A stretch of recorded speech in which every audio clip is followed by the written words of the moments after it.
Saya mau tahu dari Bang Sumai dulu, ini untuk penyaliban sendiri itu termasuk eksekutor atau termasuk pahlawannya, Pak?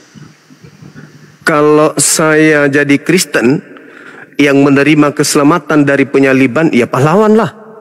Kan gara-gara dia sampai saya selamat.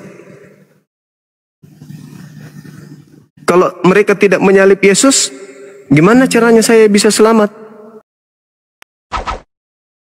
Salam satu Tuhan.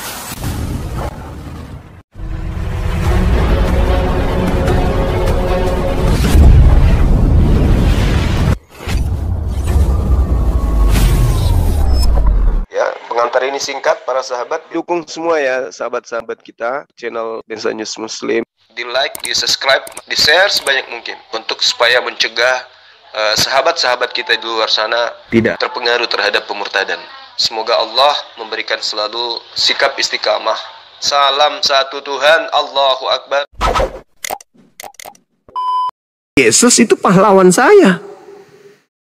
Berarti menurut Bang Suma yang menyalibkan Yesus itu sebagai pahlawan gitu? Iya, kalau saya Kristen, lalu apa yang pantas saya nobatkan kepada orang yang telah menyelamatkan saya? Penjahat. Jadi saya menerima karya keselamatan dari penjahat gitu maksudnya. Iya. Lalu kan masih kurang paham tentang pembahasan malam ini. Bang, boleh dijelasin aja Bang setelah. Orang-orang Kristen itu selamat karena ada yang disalibkan.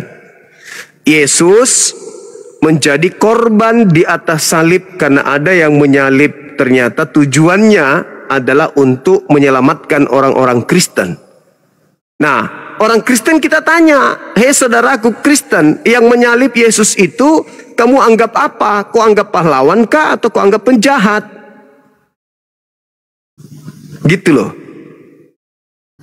Iya Bang Suma, jadi tujuannya untuk pembahasan malam ini sebagai pemecah belah antar umat beragama atau bagaimana Bang? Kok pemecah belah pula? Pemecah belah? Apa yang saya pecah? Islam tidak memahami salib itu sebagai jalan keselamatan. Yang disalib itu adalah penjahat. Yang menyalib juga adalah penjahat. Makanya kami tidak menyembah korban yang mati di atas salib. Andalah yang menyembah itu. Orang Yahudi ada nggak menyembah orang yang mati di atas salib? Nggak ada. Sementara mereka yang melakukan penyaliban. Kalau kemudian keselamatan itu datang dari salib, maka orang Yahudi lebih dulu menyembah orang yang mati yang mereka bunuh. Makanya saya muncul untuk bertanya kepada saudara saya Kristen. Saudaraku Kristen yang menggantungkan di lehernya salib, di rumahnya ada salib. Apakah yang melakukan penyaliban terhadap Tuhan kalian itu pahlawan kalian? Kalau pahlawan kalian, apa alasannya? Kalau itu adalah penjahat, apa alasannya? Silakan. Baik. Dibuka aja kameranya Bang. Ngantuk saya kalau nggak buka kamera. Nggak apa-apa, santai aja. Ya, kalau bagi kami untuk umat Kristen sendiri ya sebagai juru selamat lebih tepatnya, bukan pahlawan. Jadi yang menyalib Yesus itu juru selamat? Bukan, kami Yesus sebagai juru selamat. Bagaimana juru selamat bisa menyelamatkan tanpa ada eksekutor?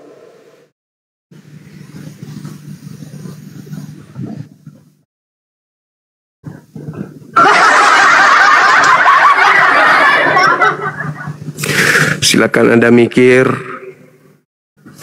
iman Anda keseleo.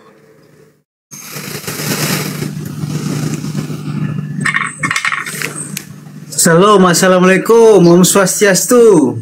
Agak tuh. Ya, buka kamera Bang.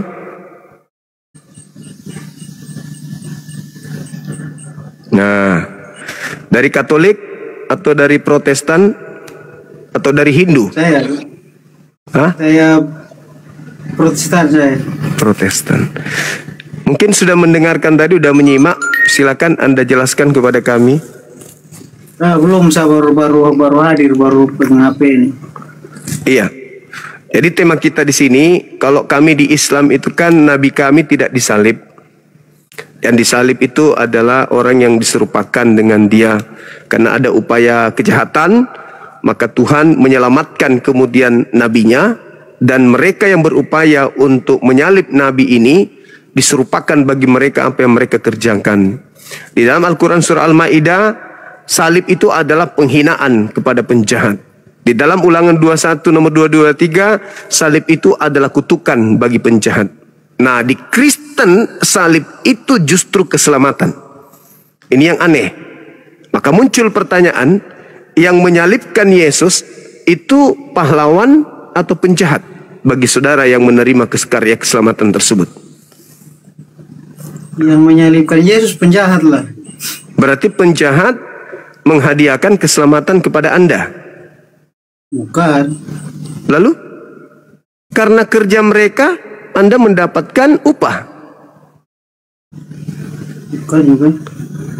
Apa yang Anda dapatkan dari kerja mereka menyalib Yesus? Apa yang Anda dapatkan? Ya keselamatan lah. Nah, berarti mereka menghadiahkan apa kepada saudara? Bukan mereka yang kasih hadiah. Lalu siapa? Yesus yang berkorban. Yang melakukan itu siapa? Ya penjahat-penjahat lah yang membunuh Yesus. Nah, berarti penjahat ini yang bekerja, hasil dari pekerjaan mereka Anda mendapatkan hasil keselamatan. Betul? Bukan hasil dari pengorbanan Yesus. Sekarang ada ayam.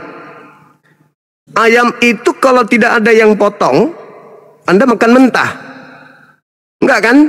Anda memakan ayam itu karena ada yang memotong, karena ada yang kemudian memasaknya. Maka yang menjadi pahlawan di situ bukan ayam, tapi yang menjadi penyelamat Anda itu adalah orang yang memberikan ayam ini untuk Anda makan sampai Anda itu tidak mati kelaparan. Betul? Ini bukan masalah potong ayam, ini masalah pengorbanan. Nah, sekarang bisa nggak Yesus korban tanpa yang mengeksekusi? Bisa kalau dia mau. Bagaimana caranya? Bunuh diri? Bukan, kalau dia mau buat semuanya tuh bisa. Apa saja dia bisa buat. Dia kan nubuatannya gimana? Nubuatannya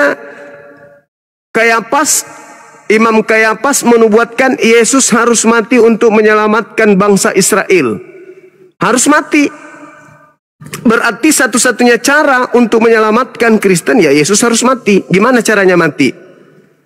Disengat listrik, digigit tawon, keselip biji nangka, atau ada yang membunuhnya? Hah?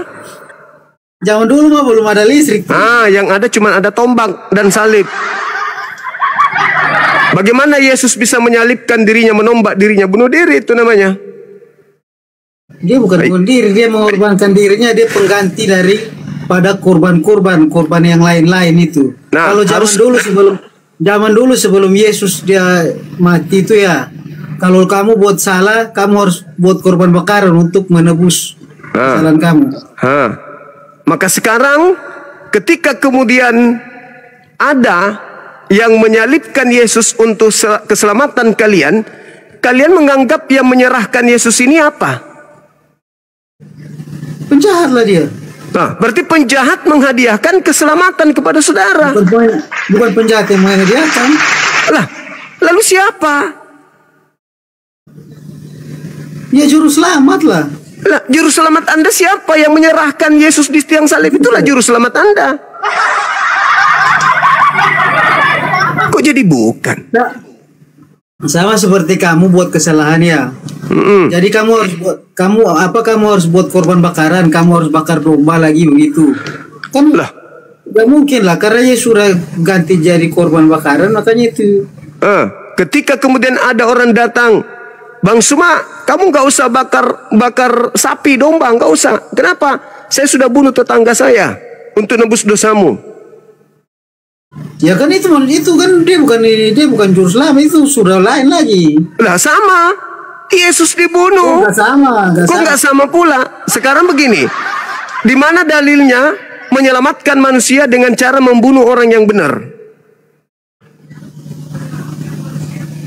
Ayo, jangan tatap saya kayak gitu, Bang. Di mana dalilnya Di mana dalilnya keselamatan itu dengan cara bunuh orang yang benar? Bang. Bang.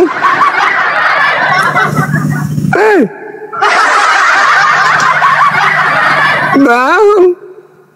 Shalom. Selamat malam. Wastu. Semua agama diambilnya salamnya. Bang. Hei.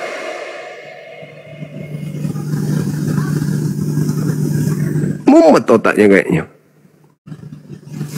Gimana itu teman? Ayo naik. Yang sedikit agak berisi naik. Gimana itu bang? Hei. Selesaikan dulu. Malita. Mama kok betah juga matanya tidak berkedip-kedip begitu. Kenapa bang? Coba.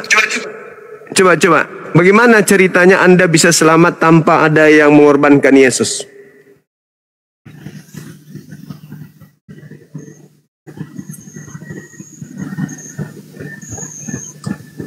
Suaranya nggak ada om.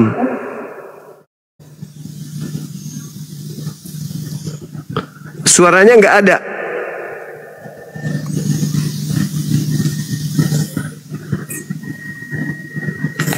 Suaranya nggak ada mah. Nggak ada, suaranya nggak ada. Ada suara. Nggak ada suaranya. Ya, sudah bagus. Nggak ada lagi.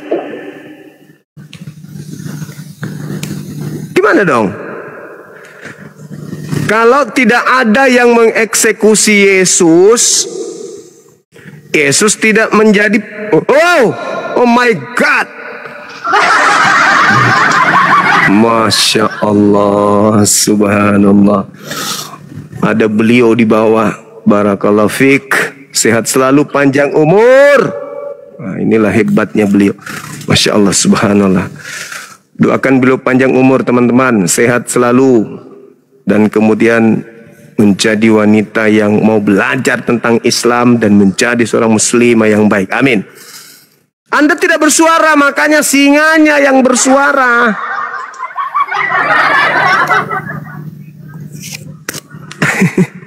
Jangan merokok.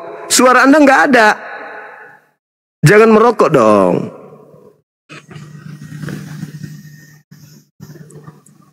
Waduh, merokok dia teman-teman. Takut kita jatuh lagi nanti. Terima kasih kepada Mbak D yang telah memberikan apa tadi itu? Memberikan sesuatu yang sangat luar biasa. Masya Allah, subhanallah. Syukran. Luar biasa. Ayo. Buka kameranya bang. Buka kamera. Buka maskermu dulu bro. Buka kameranya dulu saudara. Kalau kau buka masker, aku buka kamera. Nggak ada hubungannya masker dan kamera. Ya, berarti nggak ada hubungan juga aku buka kamera. Ya udah kau ke gereja aja sana. Cuci kloset. Lebih berguna. Orang Kristen ribut dengan masker itu bahaya. Tanda-tanda takut. Halo saudara Virgo. Kalau ini ribut dengan ribut dengan masker itu lucu. Gua sama masker takut. Halo saudara Mali. Buka kameranya, kita diskusi pelan-pelan. Keren weh, keren.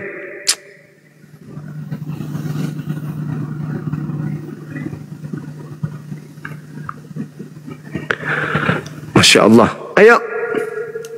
Silakan. Buka kamera saudara Mali.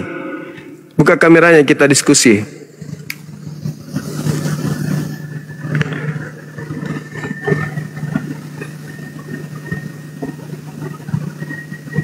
Hai. Hai. Naik ngomong ngapain di sini? Naik kok kayak ini. Kayak batu nisan kuburan Cina. Pasang profil diam-diam. Buka kameranya dong.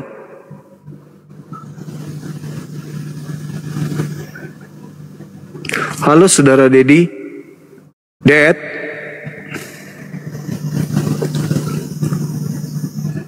Buka kamera dong. Halo. Tidak bisa buka kamera. Belum bisa, pengikutnya masih sedikit. Buka kameranya saudara. Kita diskusi pelan-pelan. Tapi jangan membisu ya kayak tadi. Halo. Iya, halo, buka kamera boleh? Kalau saya belum bisa ya Bang Juma. Belum bisa ya. Jadi gimana dong? Ya pengikutnya masih sedikit. Pengikutnya sedikit.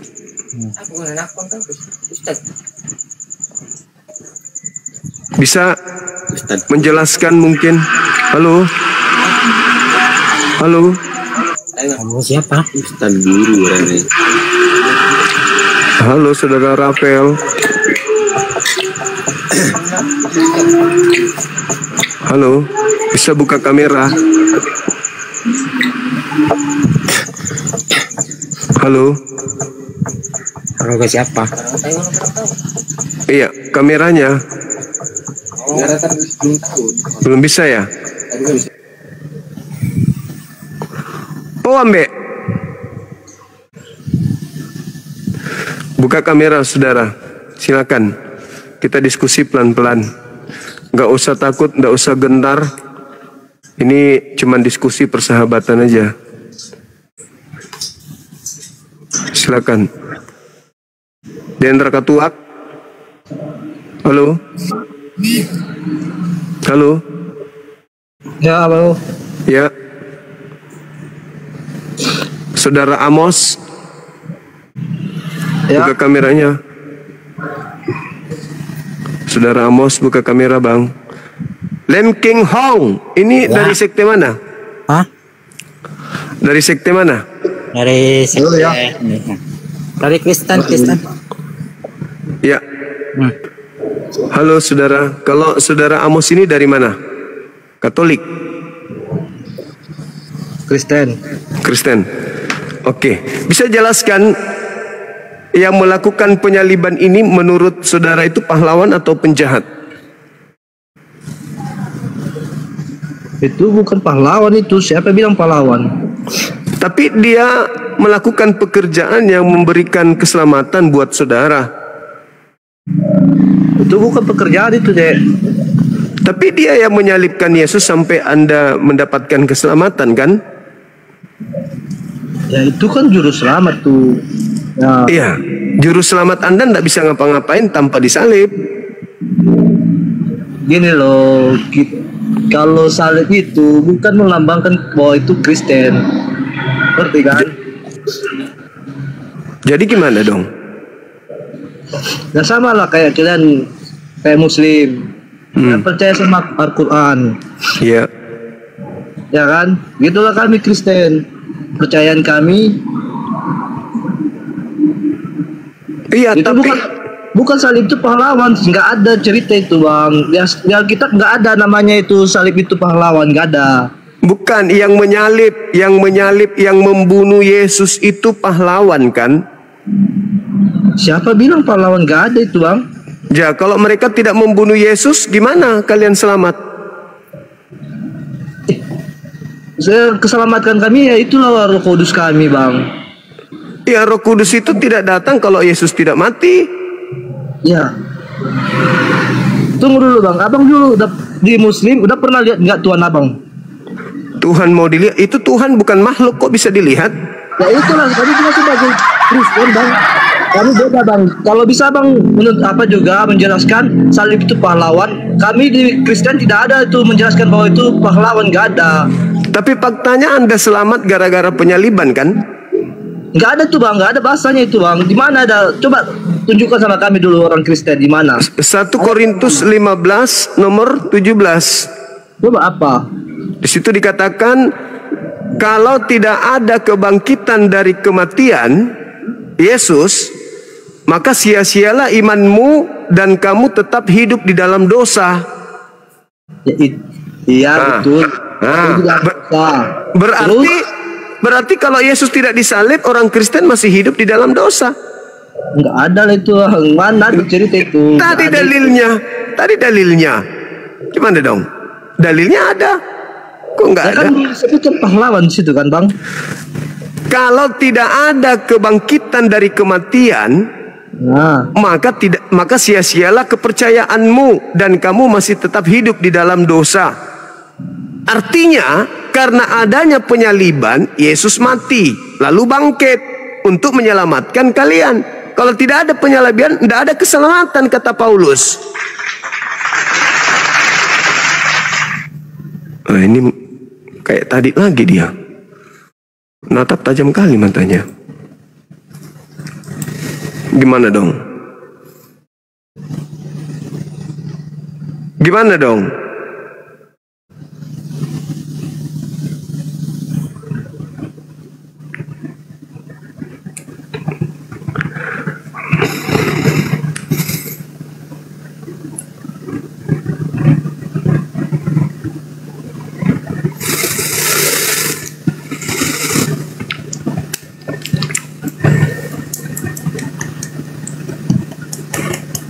Ya, halo Jul. Halo juga. Buka kamera, Bang. Haruskah? Harus dong. Silakan. Bentar.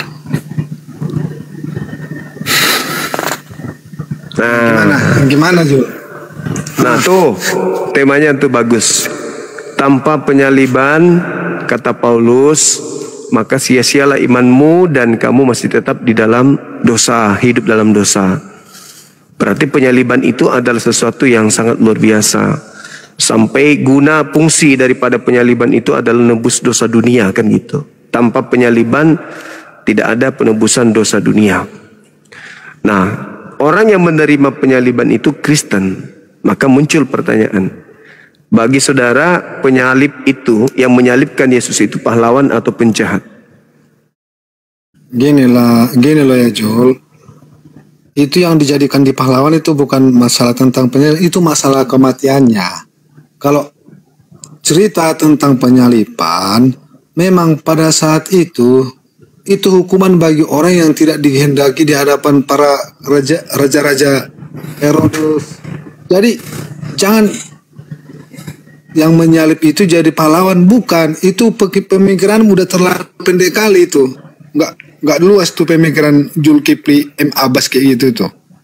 Iya. Buktinya Anda menikmati kerja mereka. Kok jadi Anda menyangkali pekerjaan orang? Bukan, ya. Makanya berpikir itu, jangan berpikir itu, berpikirnya harus luas loh Juma. Justru karena luas. Cara berpikir itu harus luas. Justru karena luas. Di sana, ya, dulu. Yang disyukuri di sana kematiannya, pas saat dia mati dia mampu hidup kembali, bangkit kembali. Itu bisa nggak dia bangkit tanpa dibunuh? Bukan masalah pembunuhannya, penyalibannya. Bisa nggak kemudian? Emang bisa nggak dia bangkit kalau dia tidak dibunuh? Bukan gitu, Mas. Sekarang kau kan gini. Gimana dulu. Sekarang kamu kan mengandalkan karena pembunuhan. Itu pemikiran nggak apa itu nggak real pemikiran gitu. Lalu dari hasil pembunuhan itu kalian dapat apa? Jadi gini loh Juma. Kalau memang pada saat itu saat pembunuhan tidak terjadi di kayu salib, jadi kalau istilahnya pembunuhan main tikam atau main tembak, jadi kita bersyukur karena ditembak gitu. Yang kita syukuri kematiannya, karena itu memang sudah tertulis. Itulah kembali. Itulah anehnya. Atas pembunuhan terhadap Yesus kalian bersyukur. Itu yang aneh. Kenapa Anda bersyukur atas kematian orang? Tapi tidak bersyukur juga bagi yang membunuhnya. Iya, enggak, yang jadi permasalahan kenapa Anda bersyukur ada orang dibunuh, Anda bersyukur, kenapa? Gini loh Juma, kalau memang kamu bahas sampai ke sana, kayaknya otaknya nggak nyampe loh. Loh, kok kamu yang nggak nyampe kok jadi saya? Saya kan bertanya. Secara logika. Oke, sekarang begini. Logika, apabila terjadi pembunuhan di keluargamu, apakah engkau merasa bersyukur bagi pelaku tersebut? Tadi Anda ada dibunuh, Anda bersyukur. Kalau saya enggak. Buat kematiannya, bukan buat pembunuh. Jadi kami ini gimana ceritanya? Apa nih? Eksekutor salib jadi pahlawan. Itu otak nggak main kalau berpikir cara berpikirnya. Justru karena gitu, main. Justru karena main. Karena pelaku pembunuhan itu hanya ada dua. Kalau dia bukan pahlawan, dia penjahat. Nah sekarang pelaku pembunuhan terhadap Anda ini ada nggak manfaatnya untuk Anda? Kalau pelaku pembunuhannya bagi kami tidak ada gunanya, cuman yang kami syukuri kok tidak ada? Kok tidak ada gunanya? Di sana kan sekarang dua, pembunuh sama yang dibunuh. Di sana kan pembunuh sama yang dibunuh. Iya. Apa fungsinya Yesus dibunuh? Apakah harus dua-duanya itu disyukuri? Enggak, saya tanya, apa fungsinya Yesus dibunuh untuk kamu? Gini loh Juma, fungsinya sekarang, kamu sekarang membahas tentang masalah yang membunuh kan? Iya, apa fungsinya pembunuhan? Yang kami syukuri, kematian Yesus, dia terbukti sesuai dengan perkataannya, karena anak manusia harus diserahkan dan akan bangkit kembali untuk membuktikan kuasa dia, bahwa dia apa fungsinya? Allah. Apa fungsi penyaliban? Apa fungsi pembunuhan terhadap Yesus untuk Anda? Fungsinya apa untuk Anda? Fungsi pembunuh, untuk masalah fungsi pembunuhan itu tidak berfungsi, tapi kalau masalah kematian itu berarti. Bagaimana caranya tidak berfungsi? Jadi yang menyelamatkan Anda siapa? Ya, makanya berpikir secara logika. Itu aja terus. Justru saya mengajak Anda berpikir logika. Mana ada orang bersuka cita bagi seorang pembunuh? Itu masalahnya bukan di itulah kamu. Kamu kemudian bersuka cita terhadap kerja orang yang membunuh Tuhanmu sendiri. Justru ketika Tuhanmu dibunuh, kau bersuka cita. Kamu bahagia, Tuhanmu dibunuh. Gini, yang kami suka citai, yang kami itu suka, bukan tentang pembunuhnya, tapi tentang kematiannya. Karena melalui kematiannya, dia membuktikan perkataannya bahwa dia hidup kembali. Sekarang permasalahannya, bisa nggak dia mati? Bisa nggak dia mati? Kematiannya bisa nggak ada mati kalau dia tidak dibunuh? Dia menggenapi firman-Nya. Mulai ngaco. Karena mulai ngaco. Bisa nggak dia mati kalau tidak dibunuh? Ya saya tahu sekarang apamu itu. Saya konsekuensi tahu. Kamu itu pertanyaan menjebak itu. Saya tahu. Anda yang menjebak diri Anda sendiri kok jadi saya? Kok jadi saya yang menjebak? Kamu, saudara, kamu yang beriman kepada penyaliban. Kok jadi saya yang menjebak? Anda yang menjebak diri Anda sendiri dalam iman yang keliru. Sekarang penyaliban sama yang disalib. Di sana ada dua yang terjadi, ada dua yang dituju. Nah, jadi yang kami yakini dan yang kami suka itu dan kami percaya kematiannya. Dia kematian, dia mati. Jadi siapa yang melakukan itu? Dengar dulu. Setelah dia mati, sebelum dia mati, dia sudah berkata kepada anak-anaknya, apabila saya mati dan akan bangkit pada hari ketiga. Kan terbukti omongannya, dia bangkit pada hari ketiga. Bisa nggak dia bangkit tanpa dibunuh? Ya ampun, memang otakmu memang botol betul. Bisa nggak dia bangkit tanpa dibunuh? Ya, kalau kematian itu udah kehendak dia kematian itu. Iya, sekarang meskipun dia berkehendak mati, kalau tidak ada yang bunuh, bisa nggak? Gini loh Juma. Apalagi kalau masalah kematiannya itu pada saat itu dia dikasih tebusan sebagai penebus untuk Barnabas. Nah, bisa nggak kemudian dia menebus tanpa ada kematian? Tanpa Gini loh Jumatnya, gimana? Pada masa itu kenapa dia harus mati? Itu harus. Itu kehendak, Anda mengatakan harus. Itu kehendak orang pada saat itu. Karena mereka tidak menerima kalau Yesus itu adalah Tuhan. Nah, terus jadi pada saat itu masyarakat pada saat itu menghendaki dia dibunuh untuk menggantikan Barnabas. Yang panen dari pekerjaan itu Anda. Dengar dulu. Saya Masya Allah. Syukran. Dengar dulu saya bicara. Jadi itu kejadian itu udah diketahui sama Tuhan Yesus. Tapi dia berkata kepada murid-muridnya, di dalam pesta Paskah, ini dagingku, rotinya, ini anggurku sebagai darahku. Karena anak manusia harus diserahkan. Karena tahu dia harus dibunuh. Maka semua kita itu tidak syukur. Semua itu menjadi kosong kalau tidak ada yang menjadi eksekutor. Menjadi omong kosong. Menjadi mimpi kosong, hayalan, tahayul. Kalau tidak ada yang mengeksekusi, berarti harus ada yang mengeksekusi supaya apa yang diucapkan itu terkabul. Anda panen. Maka saya tanya, apakah yang melakukan eksekusi kematian Yesus itu pahlawan Anda atau penjahat? Inilah Juma. Sekarang yang perlu kita berdebatkan. Sekarang kalau pikiran sempit memang nggak dapat ya Juma ya. Anda yang sempit, Anda yang licik, Anda menerima hasil dari pekerjaan orang tapi Anda mengingkari. Itu munafik. Karena pada masa itu harus terjadi bagi diri Yesus. Bisa nggak terjadi tanpa ada yang mengeksekusi? Dengar dulu. Kenapa harus terjadi? Harus terjadi. Karena banyak orang yang karena banyak orang yang tidak suka sama beliau. Sudah terjadi. Maka saya katakan kejadian itu ada yang mengeksekusi. Maka bagi Anda yang menerima hasil daripada pengeksekusi ini, eksekutor itu pahlawan atau penjahat? Itu kok susah. Anda ingin menikmati hasil kerja orang tapi Anda tidak mengakuinya. Gini loh Juma. Apalagi seandainya Yesus tidak mati, tidak harus dengan kematian untuk membuktikan keilahiannya, kekuasaannya. Mungkin pertanyaan Anda nggak seperti ini. Kan tadi sudah saya terangkan. Ada satu kelompok di bumi ini, saudara. Ada satu kelompok manusia di atas muka bumi ini yang unik, menerima keselamatan dari kejahatan orang. Sekarang pembunuhan terhadap Tuhanmu itu kebaikan atau kejahatan? Itu dulu.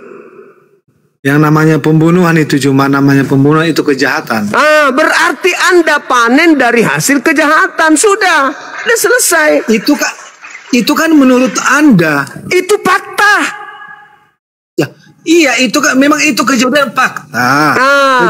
Yang selamat yang selamat dari kejahatan itu kalian kan? Kejadian itu memang fakta Juma. Iya, faktanya ada penjahat membunuh Tuhannya Kristen. Kristen selamat dari pekerjaan penjahat. Faktanya adalah Kristen selamat dari perlakuan penjahat yang membunuh Tuhannya Kristen. Apa yang Anda bantah? Apa yang Anda bantah? Jadi gini. Jadi gini. Sekarang di sana kita udah siap dulu di masalah pembunuhan. Pahlawannya adalah iblis, kan gitu? Kalau menurutmu demikian, itu terserah Anda. Lah itu fakta. Iya. Ya gini, sekarang dan kami nikmati sekarang itu juga hasil kerja iblis. Bukan. Lah, kebangkitan dia. Iya, dia tidak bangkit kalau dia tidak bangkit kalau tidak ada iblis.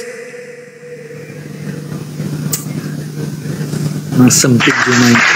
Anda yang mencoba untuk nipu diri Anda sendiri. Bagaimana mungkin Yesus keluar dari kematian kalau dia tidak dibunuh? Dibunuh dulu baru bangkit. sebelumnya kita cuma udah pernah debat ini masalah cuma. Jadi saya heran loh. Ini loh cuma. Saya baru kena, saya nggak ingat. Gimana? Dengan keyakinan orang Muslim. Saya juga heran dengan keyakinan Anda. Kok bisa selamat dari hasil setan? Anda telah mengakui. Saya juga heran. Dan Anda telah mempercayai bahwa Yesus itu lahir dari kandungan Bunda Maria, dari perawan Bunda Maria. Terus? Nah, kalian meyakininya kan? Kenapa saat dia disalib, jadinya kalian memberontak? Loh? Karena gimana coba? Iya, tunggu. Karena tidak ada orang yang benar yang disalib. Yang disalib itu penjahat, orang yang dikutuk. Oke. Jadi yang menghadiahkan orang yang dikutuk di atas salib itu ya iblis. Dan yang menerimanya itu pengikutnya. Begitu sederhana kan? Jadi apakah Anda meyakini anak yang lahir dari perawan Bunda Maria itu sebagai Yesus? Iya. Betul. Anda meyakini beliau sebagai apa? Sebagai nabi atau sebagai apa? Dia sebagai nabi bagi Bani Israel. Bagi Anda tidak? Bagi saya Isa alaihissalam nabi untuk Bani Israel. Nah, Isa alaihissalam itu ada di Al-Quran ya? Ada. Nah, itu dia manusia suci ya kan? Manusia suci. Nah, manusia suci. Sampai di mana, sampai umur di mana kalian mempercayai ini sebagai nabi suci?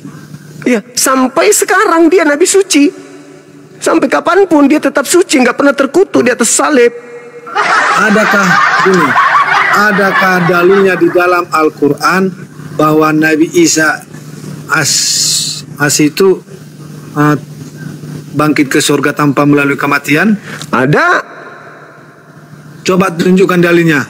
Al-Quran surah An-Nisa ayat 158. Apa dibuat tulisannya di sana? Melainkan aku mengangkat engkau ke atas. Dia tidak membunuh kalian, melainkan aku mengangkatmu ke kehadiratku. Diangkat dia ke langit.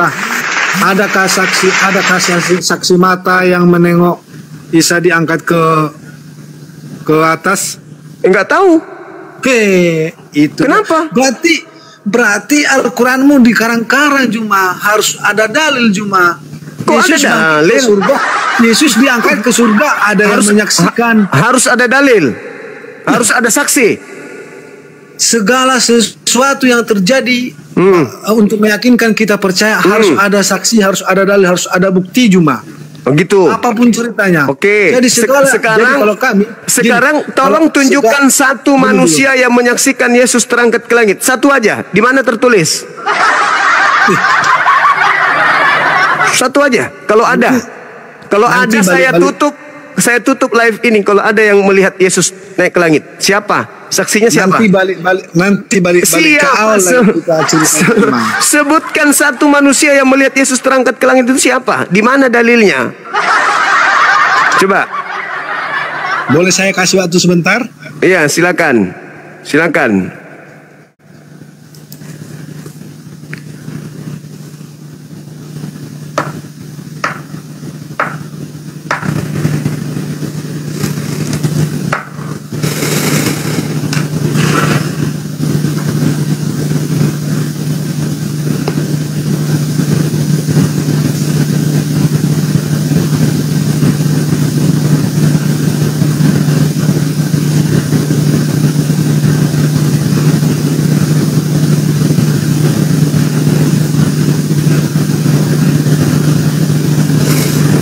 Mana?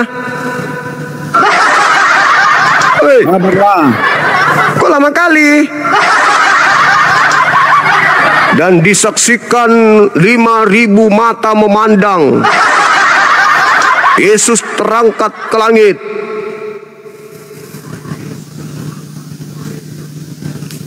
Hei.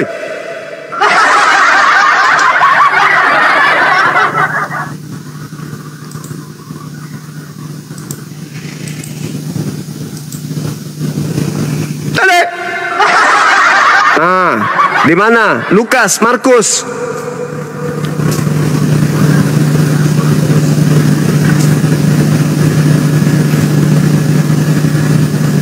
Di mana?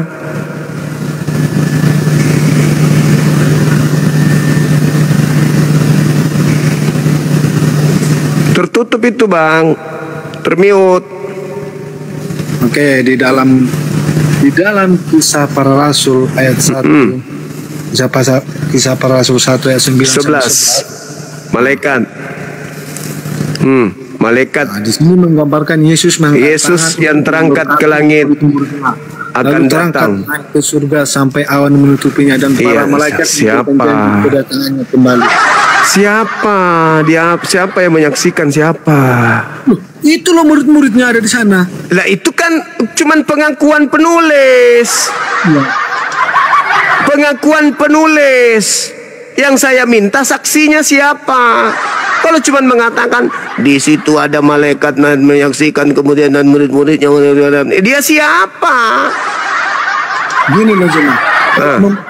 Kalau kamu ingin membantah ayat ini Juma, tunjukkan dalilmu untuk membantah. Saya mengatakan tidak ada dituliskan di Al-Quran siapa saksinya. Gini loh. Di kitabmu dikatakan ada saksi. Nah siapa saksinya siapa? Semasa hidup Yesus, dia itu mempunyai 12 murid. Nah, jadi murid-murid yang 12 yang menyaksikan dia naik terangkat ke surga Juma. Apa yang mau kau bantah dari sana? Iya, Anda hanya menarasikan ke-12 muridnya melihat. Mana kemudian tertulis di mana pengakuan kesaksiannya dia? Ini kan ada tertulis Juma di Kisah Rasul 1 ayat 9 sampai 11. Jadi apa yang perlu kau baca dari sana lagi? Astagfirullahaladzim. Di situ diterangkan kemudian bukan dia melihat, tetapi dijelaskan langsung. Sesudah ia mengatakan demikian, terangkatlah ia disaksikan oleh mereka. Cuma diterangkan kayak begitu. Ya di sana kan ada gini loh. Makanya gini loh saya bilang Juma. Di waktu semasa hidup Tuhan Yesus, dia itu kan mempunyai murid-murid. Nah, murid-murid mana kesaksian muridnya? Mana kesaksian muridnya mana? Ini kan cuma cerita Lukas, asisten Paulus. Lagian nggak kena kepada materi pembahasan kita ini. Pembahasan kita ini adalah salib itu keselamatan bagi Kristen, tapi kutukan bagi Yahudi dan juga kehinaan bagi Islam. Nah, Anda mengatakan itu keselamatan bagi Anda. Apa alasannya? Karena dia mati menebus dosa. Kalau dia mati menebus dosa berarti ada yang membunuhnya. Apa posisi pembunuhnya? Pahlawan atau penjahat? Gini loh Juma. Apa lagi? Sekarang kematian itu karena menimbulkan suatu mujizat Juma. Iya, kalian selamat. Kalian selamat. Bukan Juma. Coba. Ada enggak di dunia ini orang yang sudah mati bisa bangkit kembali dan bisa bergabung bersama murid-muridnya kembali? Ada enggak? Itu yang meyakinkan kita kalau dia itu adalah Tuhan Allah Subhanahu wa ta'ala. Dompala. Mana bisa kayak begitu? Jadi gini, ada nggak kira-kira manusia di bumi ini yang mati dan bangkit kembali naik ke surga?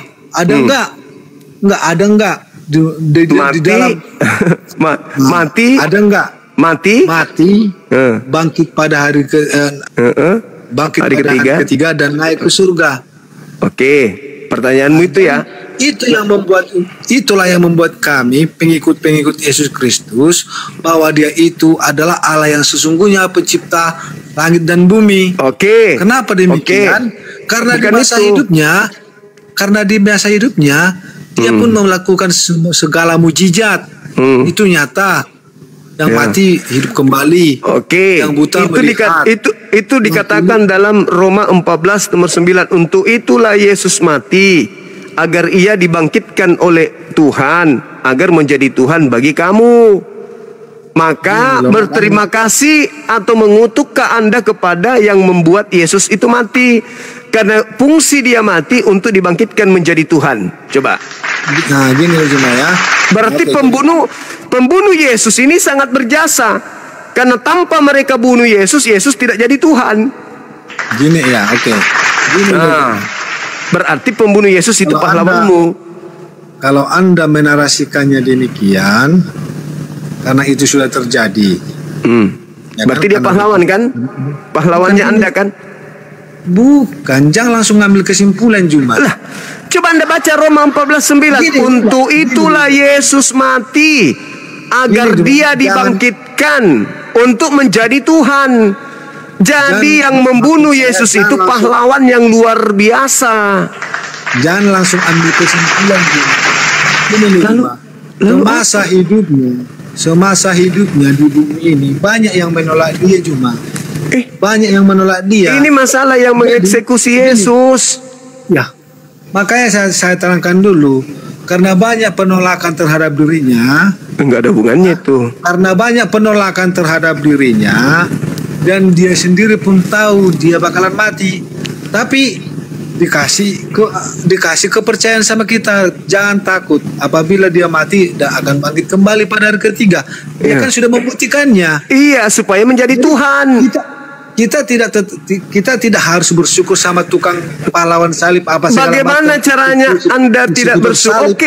Oke. Anda tidak bersyukur, berarti Anda kufur. Anda kufur nikmat. Yesus mati supaya bangkit menjadi Tuhan untuk Anda. Siapa yang mematikan Yesus? Ayo. Siapa yang mematikan Yesus? Dialah yang berjasa, karena dengan matinya Yesus, dia dibangkitkan untuk menjadi Tuhan bagi orang Kristen. Makanya cuma dari tadi saya udah bicara. Semasa hidup Tuhan Yesus, banyak yang menolak dia. Dan gara-gara banyak penolakan ini, dia udah tahu kalau dia bakalan dibunuh. Iya, udah tahu dia bakal dibunuh. Akibat dia dibunuh, dia bangkit menjadi Tuhan sama kita. Tapi dia memberi janji sama kita. Karena apabila anak manusia telah diserahkan dan dia akan hidup kembali, jadi itu yang kita syukuri. Nah, bukan harus pembunuhnya juga kita syukuri. Iya dong. Karena mereka lah yang menjadi eksekutor sampai semua yang dinubuatkan untuk menyelamatkan Kristen itu tercapai. Itu narasi udah beda lagi. Loh, kok beda? Sekarang saya tanya, bisa ndak Yesus bangkit tanpa dibunuh? Nah, makanya saya bilang dari awal, dari tadi saya bilang, pada saat hidup Tuhan Yesus di bumi, banyak yang menolak dia. Udah? Apa hubungannya? Dan dia sudah tahu dia akan dibunuh. Nah, dia sudah tahu, berarti dia sudah rencana itu semua kan?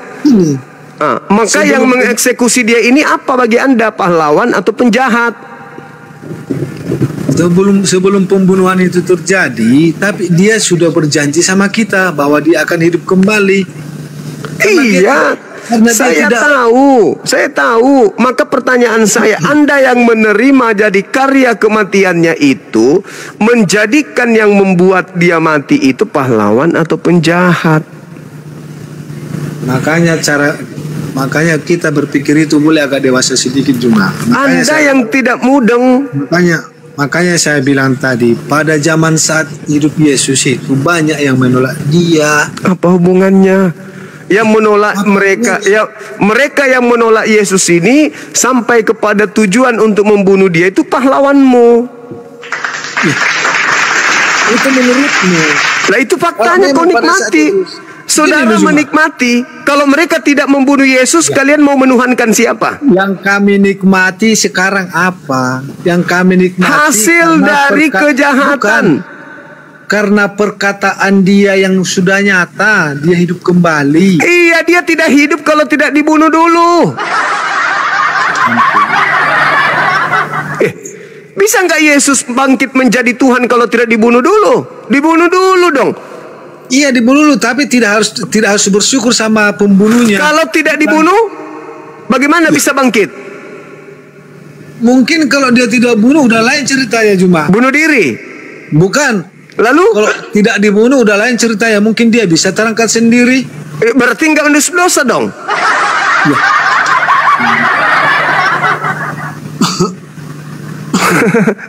Nggak nyampe lajuna kalau Roma 14 nomor 9, untuk itulah Yesus mati agar dia bangkit menjadi Tuhan. Untuk bangkit dia harus dibunuh dulu. Untuk menjadi Tuhan dia harus dibunuh dulu. Berarti pembunuhan terhadap Yesus ini sangat berguna bagi Kristen. bukan pembunuhannya. Cuma Kebangkitannya gimana? Mau bangkit tanpa dibunuh gimana ceritanya? Dibunuh dulu dong, baru dia berkarya. Membangkit ke apa? Menebus dosa-dosamu, menjadi Tuhan, menjadi Kristen untukmu, menjadi Kristus untukmu. Apa? Kenapa bisa begitu? Karena dia sudah bangkit dari kematian. Maka yang membunuh Yesus, yaitu iblis, adalah pahlawan untuk saudara. Tanpa iblis, Yesus tidak akan bangkit dari kematian. Dah, selesai. Gini loh aja ya. Apalagi? Sekarang sebelum Yesus disalibkan, pada saat dia lahir, pada saat kelahirannya dia pun sudah menjanjikan keselamatan bagi kita dengan cara mati. Jadi dengan cara apa keselamatan itu? Dengan cara dia turun ke bumi, terus dia sudah menyatakan keselamatan bagi kita. Dengan cara? Ya, dengan cara nubuatannya, dengan cara mujizatnya, kita harus percaya sama dia. Terus nggak perlu mati. Kita melakukan segala perintahnya. Nggak perlu mati. Kenapa terjadi kematian? Karena ada pahlawan. Kenapa terjadi kematian? Karena ada pahlawan. Kenapa terjadi kematian? Karena ada pahlawan. Karena pada saat itu banyak yang menolak dia. Ya. Yang menolak inilah pahlawan Anda. Bukan. Lah, banyak yang menolak dia kan? Kalau mereka tidak menolak jadi, Yesus tidak dibunuh. Pada saat itu Yesus tidak dibunuh, Yesus Anda tidak selamat. Dengar dulu Juma. Pada saat itu bukannya beliau tidak bisa lepas dari kematian itu, bukannya beliau tidak bisa langsung menghindar, bukan, tapi dia bukan tunjukkan istilahnya apa inilah aku, bukan dia harus menggenapinya karena itu sudah tertulis sesuai perkataan dia. Berarti sudah dinubuatkan bahwa iblis adalah pahlawan yang menyelamatkan Anda. Kalau sudah dinubuatkan dan nubuatannya terjadi, berarti iblis dinubuatkan untuk membunuh Yesus agar Kristen dapat juru selamat. Jadi yang intinya cuma bagi kami orang Kristen, yang kami syukuri bukan pembunuhannya, Anda berarti tidak tahu diri, berarti Anda tidak tahu diri. Yesus tidak bangkit. Yesus tidak bangkit tanpa ada yang membunuh. Iya tahu, tapi ada pembunuhan di sana, bukan dijadikan jadi pahlawan salib, bukan. Ya, Anda menolaknya. Tidak mungkin juga Anda mengatakan, iblis terima kasih engkau ada pahlawanku. Tidak mungkin Anda mengatakan itu. Tapi Anda harus sadar, tanpa iblis Anda punya dosa tidak ditebus di tiang salib. Dah, titik. Meskipun Anda mengatakan, oh tidak, dia bukan pahlawan, tapi faktanya Anda selamat gara-gara kerjaan mereka. Nanti setelah ini turun, Anda masuk kamar, baru ucapkan terima kasih kepada iblis. Iblis, bagus juga, benar juga ya, ternyata kau yang selamatkan aku ya. Iyalah, harus. Tidak akan pernah. Harus dong, kau jangan lupa ingatan dong. Iblis, thank you ya bro. Itu kan narasi Anda. Itu kan fakta, menurut Anda. Itu fakta. Gimana Anda bisa selamat? Anda berkongkol-kongkol hari Minggu menyembah kepada Yesus. Yesus jadi Tuhan karena dia dibunuh sama setan. Tanpa setan membunuhnya, dia tidak bangkit. Memang itu fakta. Tapi yang disyukuri bukan sama pembunuhnya, bukan. Memang fakta. Kami tidak memantainya. Itu artinya Anda adalah anak yang tidak tahu berterima kasih kepada Bapa. Di dalam Yohanes 8 nomor 37, sampai nomor 44 Yesus mengatakan, kalian ingin membunuh aku karena kalian tidak memperoleh firman di dalam dirimu. Iblislah yang menjadi bapakmu dan kamu mau melakukan keinginan-keinginan bapakmu. Jadi orang yang ingin membunuh Yesus adalah anak-anak iblis. Nah, kalian ini anak apa? Anak apa kalian ini? Gini cuma. Anda menerima upah dari bapakmu, kan gitu.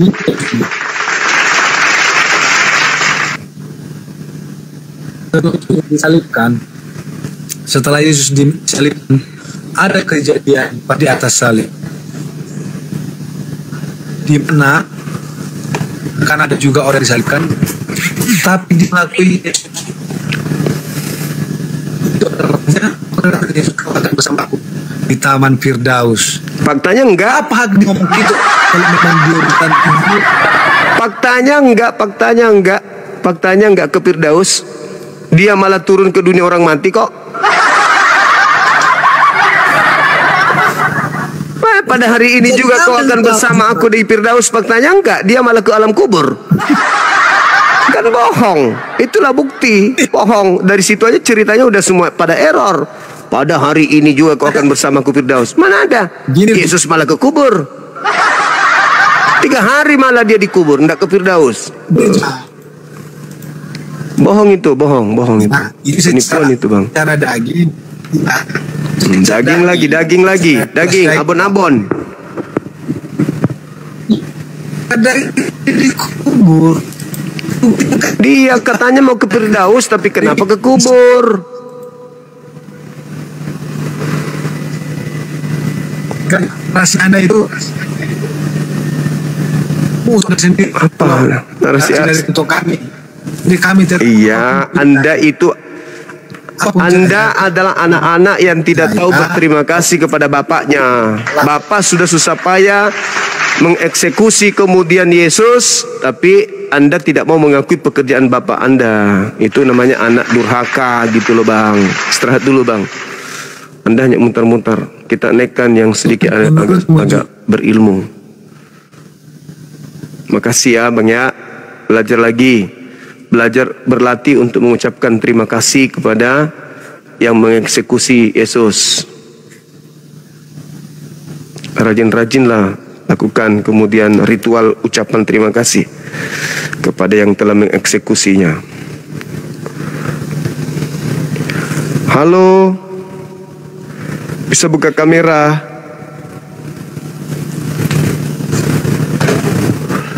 Silakan. Halo, belah anus. Nah, nama kok bagus ya? Anus kok dibelah. Halo.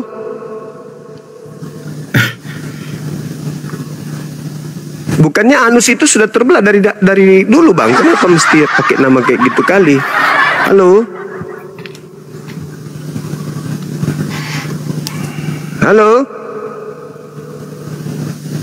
Nah, inilah kan orang bertanya, apa perbedaan harmoko dengan pantat? Harmoko belah samping, pantat belah tengah. Ini pula namanya belah anus. Lucu kali lah. Halo? Halo?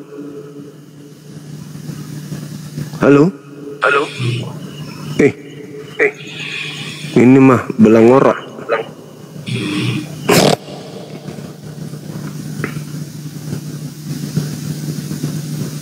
Ayo. Siapin headset, habis itu saya on cam ya. Tunggu saya siapin dulu ya. Kita diskusi. Jangan mute, jangan kick ya. Saya akan tunjukkan kepada Anda cara diskusi ya, tanpa harus menasir kita orang. Apakah saya harus menghadapi Anda sambil tidur-tiduran? Kan dah sopan kalau saya tidur. Sebentar, saya buka iya. cam. Iya, silakan. Oke, udah kelihatan Bang Suma? Belum. Jelas kan? Nggak ada masker. Ya, lihat ya. Iya. Oke, sekarang kita mulai Bang Suma. Silakan. Ya, silakan. Saya lebih dulu atau Anda? Ya, masih pertanyaan yang sama. Apa yang Anda dapatkan dari upaya iblis merasuki Yudas? Silakan. Tidak dapat apa-apa. Loh, jadi upaya Yudas dirasuki iblis itu tak berhasil? Saya hanya mengucap syukur karena tidak ada penghukuman bagi saya. Bukan itu maksudku, pelakunya tuh. Apa yang Anda dapatkan dari keberhasilan iblis merasuki Yudas? Apa yang Anda dapatkan? Ya, saya mengucap syukur karena tidak dihukum. Sama seperti pada saat orang-orang itu juga yang menyalibkan Yesus, itu mereka tidak dihukum. Karena apa? Seandainya kalau Yesus mengutuk mereka mati semua. Pertanyaan saya bukan ke situ. Pertanyaan saya, apa yang Anda dapatkan? Apa yang Anda dapatkan dari keberhasilan iblis mengkhianati Yesus? Mengucap syukur kepada tidak mendapat penghukuman. Kepada? Karena di sana Yesus berdoa. Anda bersyukur kepada siapa? Dengarin kalimat saya semua. Di sana Yesus berdoa, ya Bapa, ampunilah mereka karena mereka tidak tahu apa yang mereka perbuat. Seandainya kalau Yesus mengatakan, itu sudah diampuni. Mantap kali sudah diampuni. Sekarang apa yang Anda ucapkan kepada dia yang telah menyerahkan Yesus untuk keselamatan Anda? Ayo. Loh, itu pengaruh dari iblis. Nah, iya, itulah iblis ini telah iblis ini melakukan satu perbuatan. Iblis melakukan perbuatan. Apa kemudian yang Anda dapatkan dari perbuatan iblis tersebut? Keselamatan atau kesesatan? Bang Soma, orang, Anda tahu Yesus itu siapa? Firman Tuhan, kan? Nah, siapa yang mau menyangkal kalau di antara Anda dan saya, di dalam keyakinan Anda sendiri, setiap firman yang tertulis dalam kitab Anda pasti Anda pernah melanggarnya. Begitupun saya. Tanpa saya sadari, saat saya melanggar firman Tuhan itu, saya telah menyalibkan firman yang telah menjadi manusia itu. Harusnya Anda sadari itu. Saya melakukan itu, saya melanggar firman Tuhan itu karena pengaruh dari iblis. Bukan itu permasalahannya, itu bukan ke situ, nggak nyambung ente. Apa yang Anda dapatkan dari pekerjaan iblis? Apa yang Anda dapatkan dari pekerjaan iblis kemudian menyalibkan Yesus? Anda itu dapat apa dari pekerjaan iblis itu? Loh, saya mengucap syukur karena tidak dihukum. Yang Anda dapatkan bukan yang Anda lakukan, yang Anda dapatkan. Yang Anda dapatkan dari pekerjaan iblis. Makanya Anda dengarin dulu, Bang Suma. Sulit memang. Orang yang menyalibkan Yesus itu karena mereka menuruti hawa nafsu mereka. Mereka menolak apapun itu, dia mau ikuti hawa nafsu, dia mau mengikuti apapun itu yang diikuti, hasilnya Anda rasakan kan? Nah, saya mau bertanya, apa yang Anda terima dari usaha iblis menyalib Yesus? Yang Anda terima apa? Ya, saya bersyukur. Anda ngerti bersyukur? Saya tidak tanya Anda ngapain. Saya tanya Anda mendapatkan apa dari pekerjaan iblis menyalib Yesus? Andanya mendapatkan apa dari pekerjaan iblis itu? Ya, saya bersyukur karena tidak dihukum. Saya tidak bertanya apa yang Anda dapatkan.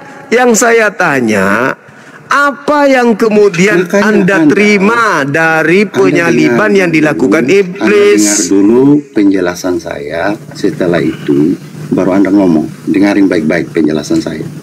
Saya tidak berada di saat Yesus disalib. Tapi Anda merasakan sekarang hasilnya. Dengarin dulu ya, dengarin. Ya, pada saat itu orang-orang yang menyalibkan Yesus itu karena menolak kebenaran yang diajarkan oleh Yesus. Hasilnya buat Anda apa? Dengarin dulu. Mereka menolak Yesus, hasilnya buat Anda apa? Dengarin. Seandainya kalau Yesus menolak untuk disalib, apa yang terjadi? Sudah pasti orang-orang itu akan mati. Iya kan? Berarti bersyukurlah dia disalib kan? Berarti Anda bersyukur dia disalib kan? Apa yang Anda dapatkan dari itu? Begitupun saya saat ini. Ya. Saya apabila saya tidak menuruti Alkitab ini, ya, itu pertanda saya telah melanggar firman Tuhan. Saya tidak kemana-mana perginya. Sama artinya saya telah menyalibkan firman yang telah menjadi manusia itu. Begitupun Anda, ya. Anda kalau tidak taat kepada kitab Anda, apa yang Anda dapatkan setelah iblis menyalib Yesus? Sekarang saya bahas tentang kitab Anda, boleh? Apa yang Anda dapatkan setelah iblis menyalibkan Yesus?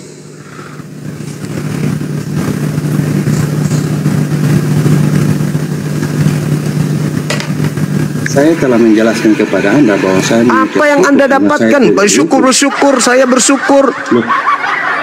Berarti Anda bersyukur atas pekerjaan iblis. Saya bersyukur karena kalaupun saya melanggar firman Tuhan ini, saya masih bisa diselamatkan, diampuni. Karena iblis membunuh Yesus. Anda selamat. Orang-orang itu pada saat itu. Loh, Anda paham nggak maksud saya? Saya paham cara Anda itu lari dari pertanyaan saya. Bukan lari. Apa yang saya tanya, apa yang Anda dapatkan dari hasil, dari upaya, dari pekerjaan iblis membunuh Yesus? Apa yang Anda dapatkan? Keselamatan atau kesesatan? Saya mengucap syukur karena kacau ini Bang Handi, kacau Bang Handi. Enggak. Kacau. Sekarang saya tanya tentang kitab Anda, boleh? Kalau penyesat itu bertanya kencang, menjelaskan imamnya kayak kentut.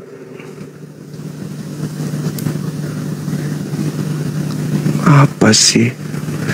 Bang Handi, naik Bang Handi. Tanya imannya muter-muter kayak kambing kejar ekor. Nafsu kali mau bertanya. Padahal ini kan salib ini dua agamanya ini. Islam juga membahas salib. Dan di awal tadi saya mengurai, cuman kalian tidak punya ruang untuk bertanya, karena salib bagi kami itu bukan keselamatan. Salib bagi kami bukan keselamatan. Salib bagi kami itu adalah hinaan. Anda yang terjebak di situ menerima salib sebagai jalan selamat. Siapa yang menghadiahkan salib? Ya mereka yang menjadi eksekutor. Apa yang Anda terima dari pekerjaan mereka? Keselamatan. Apa yang Anda harus ucapkan kepada mereka yang telah mengorbankan, menyerahkan Yesus sebagai korban untuk kalian? Muter. Sok paten. Jelaskan jujur aja.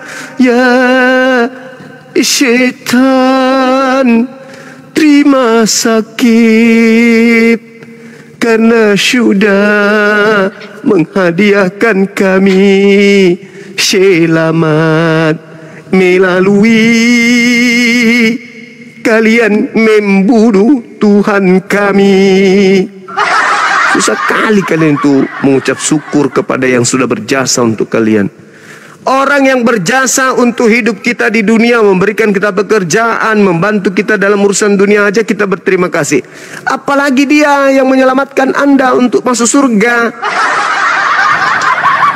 Gara-gara dia loh, para penyalip-penyalip ini loh, sampai kalian itu menjadi anak Tuhan, bukan lagi anak-anak manusia. Halo, Saudara Roy. Halo Bang Roy. Den Raka Tuak Bang. Bang Roy. Yang saya perhatikan tadi kawan diskusinya Banyoma itu orang yang gagal dapat hadiah lomba balap karung. Lucu sekali dia. Susah kali mengucapkan terima kasih kepada mereka yang sudah berhasil menyelamatkan dia. Selalu fokus ke Yesus.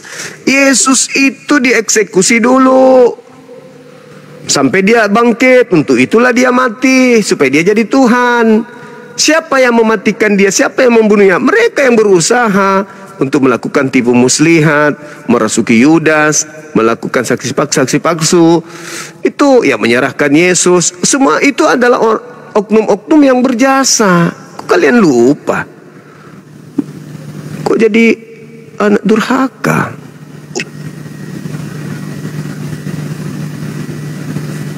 sebenarnya maju kena mundur kena memang. Serba salah, mau jujur nggak enak, mau ingkar tapi kenyataan. Itu masalahnya banyak, sulit memang.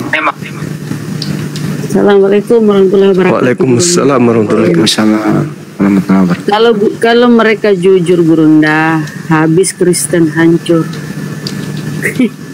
Enggak gitu juga ya? Sih Bunda. Kalau jujur terbukti bahwa dia Kristen yang benar. Oh iya sih, kalau dia Kristen mengaku Kristen sejati.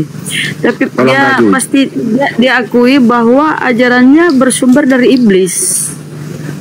Kalau diakui. Bukan juga seperti itu. Artinya apa?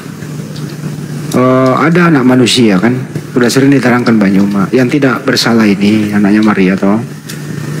Itu kan dia orang soleh menurut mereka, orang suci, orang mulia. Tapi ada juga yang mati di tiang salib, pelakunya siapa gitu loh. Itu kan ditanya, pelakunya ini sebenarnya maksudnya apa gitu. Anda anggap sebagai apa? Itu doang masalahnya, sepele kok. Kalau dia jawab jujur lah ya udah, karena pelaku itu membunuh Yesus, terus endingnya saya diselamatkan dari dosa. Ya, mestinya minta terima kasih lah dan bertepuk tangan kan gitu. Dilema kan, dilema. Itu doang, nggak ada masalah. Sebenarnya sederhana loh, ini barang bener dah. Silakan berterima kasih karena dengan jasa mereka ini ada yang mati, lu anggap Tuhan menebus dosa, selesai. Bersukaria, bersukacita, udah. Tapi jangan ke Sukaria, jauh ke Makassar.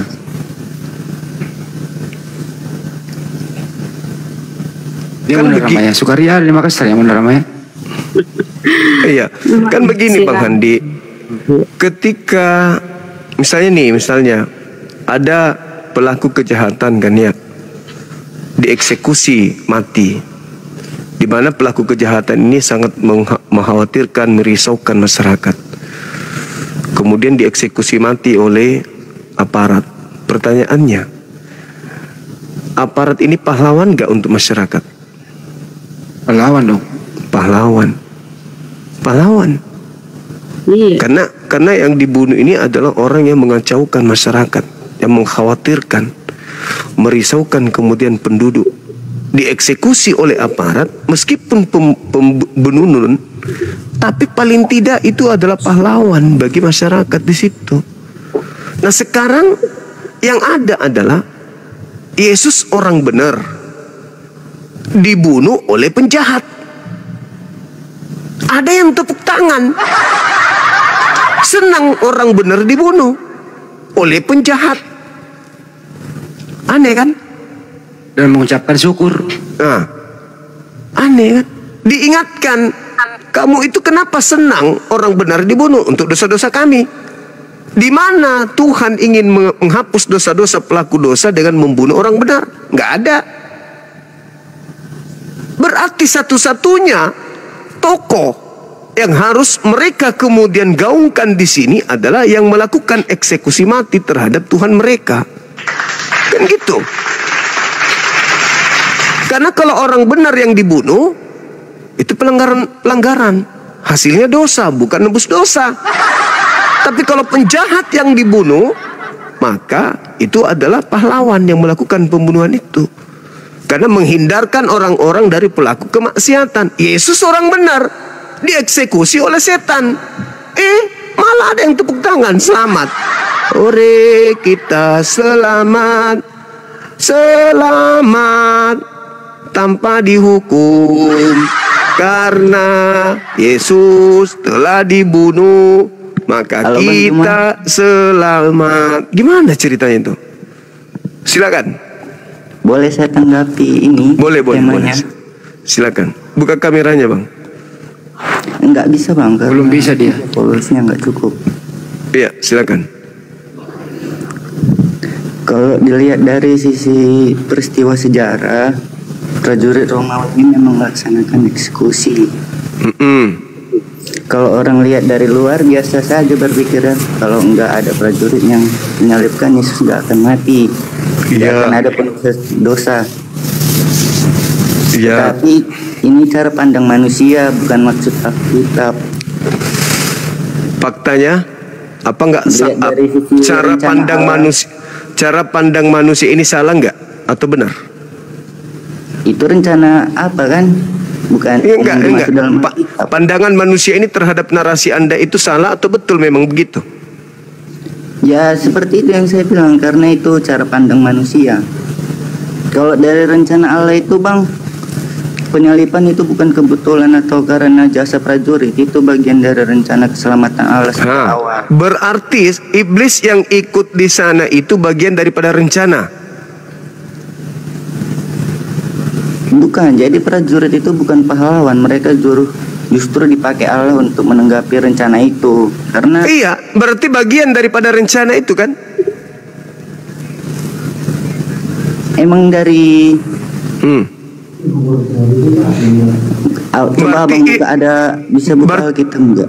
Berarti iblis adalah bagian daripada rencana penyelamatan terhadap Kristen dengan menjadikan Yesus sebagai tumbal di atas salib. Betul?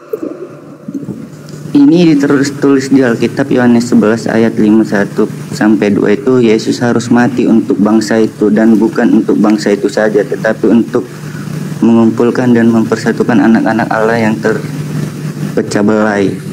Nah, sekarang permasalahannya latar belakang mereka Yesus harus mati itu apa? Dosa waris atau karena bangsa mereka takut dirampas oleh Romawi?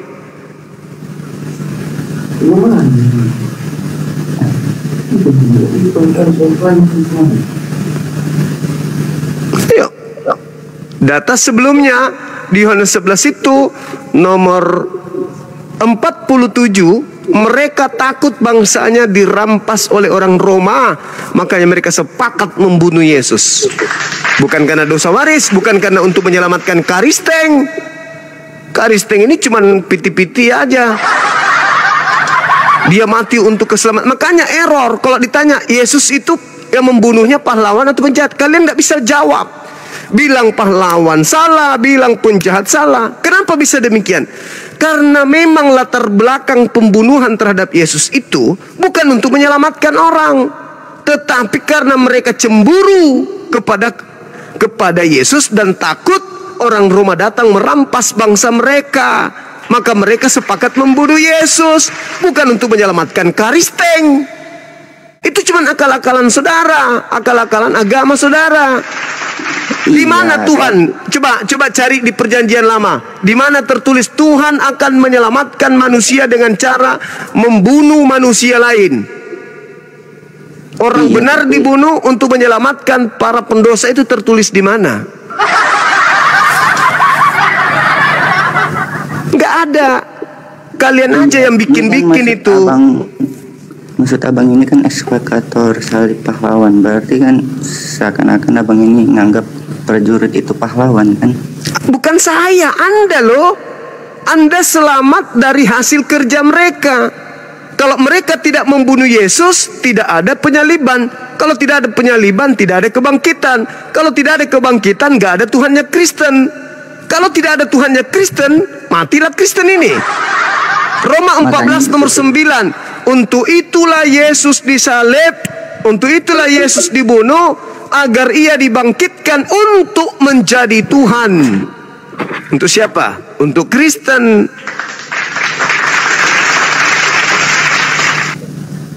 Itu makanya prajurit itu nggak sadar Bang. Seandainya dia sadar kan di situ tertulis mereka tidak tahu mereka sedang menyalibkan anak Allah. Bahkan salah satu prajurit baru sadar Yesus mati. Markus 15 ayat 39, sungguh orang ini anak Allah. Berarti mereka ini nggak sadar bahwa ternyata mereka ini adalah pahlawan yang telah menyelamatkan 2 miliar lebih manusia. Maka yang harusnya maka yang harusnya Anda pasang fotonya di rumah bukan Yesus, tapi mereka para pembunuh Yesus. Bukan prajuritnya pahlawan Bang, Yesus Kristus yang pahlawan. Bagaimana dia mau jadi pahlawan kalau tidak ada yang mengeksekusinya mati? Bang, Yesus itu dia menyerahkan diri, bukan Bagaimana dia menyerahkan? Bang. Bagaimana mau Anda katakan dia bunuh diri gitu? Ya memang dia berkata begitu, Bang. Bunuh diri? Sebentar saya cari ya. Nah, silakan Anda tunjukkan di mana dalilnya Yesus bunuh diri.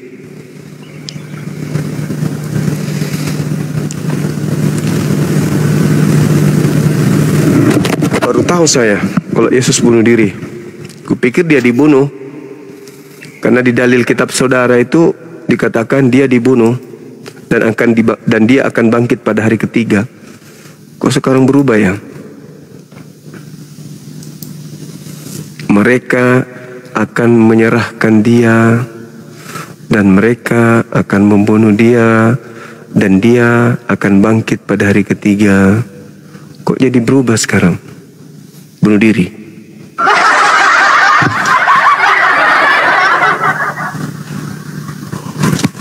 Markus 9 nomor 31. Anak manusia akan diserahkan ke dalam tangan manusia dan mereka akan membunuh dia, dan 3 hari sesudah ia dibunuh dia bangkit. Dibunuh. Gimana sih? Bukan bunuh diri tapi dibunuh Yesus itu. Maka pembunuhnya pahlawan atau penjahat. Kalau kami melihat pola yang ada di Kristen, dengan adanya pembunuhan tersebut, saudara kami Kristen selamat, saudara kami Kristen bukan lagi hamba Tuhan, tapi menjadi anak Tuhan, saudara kami Kristen dosa-dosanya diampuni, saudara kami Kristen langsung masuk surga, saudara kami Kristen menjadi pewaris dosa, pewaris surga, maka kami menilai bahwa dia yang mengeksekusi Yesus itu adalah pahlawan bagi Kristen. Boleh abang buka Yohanes 10 ayat 9. Yohanes 10 data nomor 10 nomor apa yang dikatakan 18. Di sana? 10 tidak nomor 18. Ada seorang pun mengambil nyawaku daripada. Nomor 17-nya dulu, nomor 17-nya Anda baca. Enggak. Mulai dari nomor 18. 17-nya dulu dong, 17-nya dulu dong. Enggak, 18 bang. Iya, baca 17-nya dulu supaya Anda tahu 17-nya dia mengatakan apa.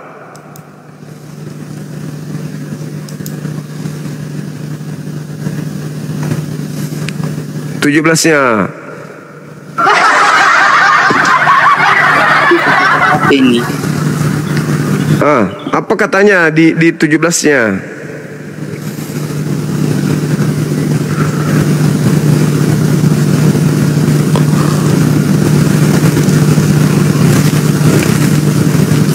Tidak ada seorang pun yang dapat mengambil nyawaku kalau bukan aku yang menyerahkannya, dan aku berkuasa menerimanya kembali, mengambilnya kembali. Itu bertentangan dengan Markus 9 nomor 37. Markus 9 nomor 31. Markus 9 nomor 31. Bertentangan. Makanya Yesus itu tidak mati, karena tidak ada orang yang bisa bunuh dia. Markus berapa? Markus 9:31. Coba Anda baca. Tidak ada orang yang dapat membunuh Yesus kan? Di dalam Yohanes 7, Yohanes 10 nomor 17, 18 nggak ada kan? Tetapi ada orang dibunuh di Markus 9 nomor 31. Siapa yang dibunuh itu? Bukan Yesus, tapi dia. Makanya dikatakan di sana, lalu kata Yesus kepada mereka, Anak manusia akan diserahkan ke tangan manusia, dan mereka akan membunuh dia. Mereka akan membunuh dia. Dan setelah 3 hari sesudah itu dia bangkit. Itu bukan Yesus. Itu bang. Silakan. Silakan. Jadi maksudnya itu Markus 39 ayat 9 itu Yesus membuatkan penceritaan kematiannya. Loh, kok dia menubuatkan gimana ceritanya dia menubuatkan kematiannya? Menubuatkan penderitaan Saudara, Anda baca Yohanes 10 nomor 17 tadi, ada nggak bisa membunuh Yesus? Ada nggak yang bisa membunuh Yesus? Tidak ada kecuali dia. Sekarang yang Anda baca di Markus 9 nomor 31 itu dibunuh atau tidak? Kan dibuatkan bang penderitaannya. Berarti dia dibunuh. Abang ngerti nggak dibuatkan kayak dibuat gitu? Iya, Yesus sendiri mengatakan bahwa tidak ada yang bisa membunuh aku. Terus Yesus lagi berkata, ditangkap, disiksa, anak manusia akan diberikan kepada manusia untuk dibunuh, dan dia akan bangkit pada hari ketiga setelah dibunuh. Loh, siapa yang dibunuh? Katanya Yesus tidak bisa dibunuh. Tidak ada orang yang bisa mengambil nyawaku. Tidak ada orang yang bisa membunuhku. Kalau begitu, kenapa ada yang dikatakan dari Markus 9 nomor 31? Anak manusia akan diserahkan kepada manusia, dan dia akan membunuhnya, dan pada hari ketiga dia akan bangkit, dan dia akan bangkit, dan setelah dibunuh dia akan bangkit pada hari ketiga. Ayo, siapa itu yang dibunuh? Katanya Yesus tidak ada yang bisa bunuh dia. Makanya saya baca dulu bang maksudnya ayat itu. Silakan. Penyaliban itu bukan kebetulan, bukan karena Yesus kalah atau tidak berbahaya. Itu bagian dari rencana Allah untuk menebus manusia melalui mengorbankan darah Yesus, mengharapkan kebangkitan. 3 hari sesudah dibunuh ia akan bangkit. Yesus memberikan pengharapan bahwa kematiannya bukan akhir, sebab ia akan mengalahkan dosa dan maut. Itulah maksudnya ayat itu bang. Yesus itu bisa dibunuh nggak? Ya, kecuali dia sendiri bang. Lah, dia itu dibunuh kan? Enggak bang, dengar dulu. Saya tanya dulu, Yesus itu bisa dibunuh nggak? Itu dulu. Bisa kecuali dirinya sendiri. Kalau dia sendiri itu tidak dibunuh, bunuh diri. Sedangkan di Markus 9 nomor 31 dia dibunuh. Kata Yesus dalam Yohanes 10, 17, 18, tidak ada yang bisa membunuh aku.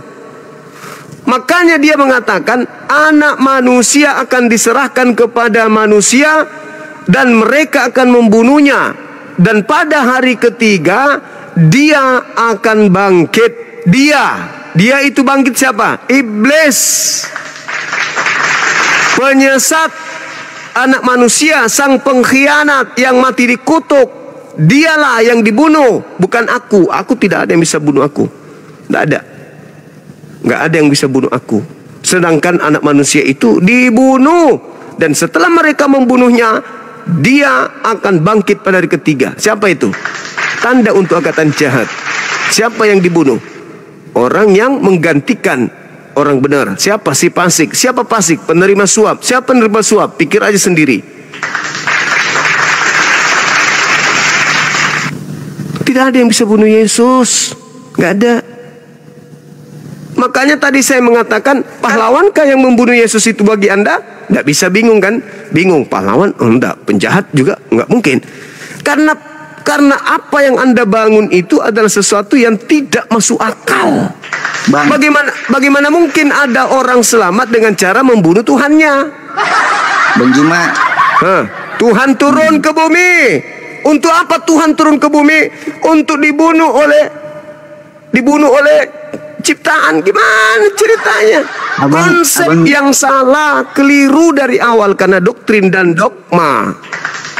Sebenarnya abang udah paham lah, tapi cuman abang pura-pura nggak paham. Biar apa sih? Ya kan nggak tahu kita. Sebenarnya abang ini tahu sebenarnya, tapi pura-pura nggak tahu lah. Saya tahu, memang saya tahu. Justru saya sedang ingin membuka hati kalian itu. Harusnya kalian malu. Mikir coba, sudah berapa orang Kristen yang naik ke sini, mumet, otaknya rusak langsung. Ada yang belum menjawab, langsung turun. Malu. Kenapa? Karena otaknya masih berfungsi. Begitu disadarkan, ya juga ya. Ya juga ya. Apa yang salah? Apa yang salah di situ? Saya nggak berpikir itu bang, cuman abang belum sampai lah ke situ otaknya. Oke, kalau begitu terangkan kepada saya. Terangkan kepada saya. Apakah Tuhan mau tidur? Ya udah tidur. Kan aku bilang udah mumet. Nggak ada yang naik di sini tidak mumet. Pasti pusing. Habis kau bantrin 1 kotak kau minum. Ngomong sama abang 100 kali, 1000 kali pun nggak bakal nyambung karena abang pura-pura. Memang Yesus aja Anda lawan, apalagi Bang Suma. Yesus mengatakan apabila ada orang datang mengatakan bertemu dengan Mesias di sini, Mesias di sana, jangan kau percaya. Kau lawan kan? Malah kau percaya kan? Apalagi saya. Saya hanya manusia biasa. Yesus aja kalian bantah. Kan lucu. Malah Tuhan kalian bantah. Jangan kau membunuh orang yang benar. Kalian bantah. Bunuh orang benar supaya kita bisa selamat. Sulit memang. Sulit. Susah. Susah memang.